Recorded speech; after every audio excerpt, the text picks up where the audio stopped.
Aujourd'hui, on va parler de pêche à pied, de pierres sèches toutes mouillées et de solidarité. Direction l'île d'Oléron, en Charente-Maritime, la plus grande de l'archipel charentais.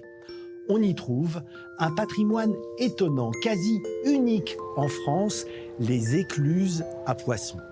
Voici celle de la pointe de Chassiron. Vue du ciel, elle dessine un immense fer à cheval. Recouverte à marée haute, elle devient un piège quand la marée descend. L'eau s'évacue par ce qu'on appelle les bouchots.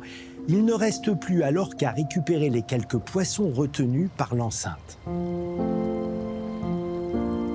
Construire de tels murs, sans ciment, capables de résister à l'assaut des vagues, est un savoir-faire transmis de génération en génération. On trouve trace de ces écluses dans des écrits seigneuriaux du Moyen-Âge. Mais ces écluses à poissons sont plus qu'un patrimoine bâti, c'est aussi un pan de la culture populaire. Depuis des siècles, l'organisation communautaire est la même, cooptation, devoir d'entretien et de réparation, la solidarité comme art de vivre. C'est au XVIe siècle que ces écluses se sont le plus développées. On en a compté jusqu'à 230, il n'en reste plus qu'une vingtaine encore en activité.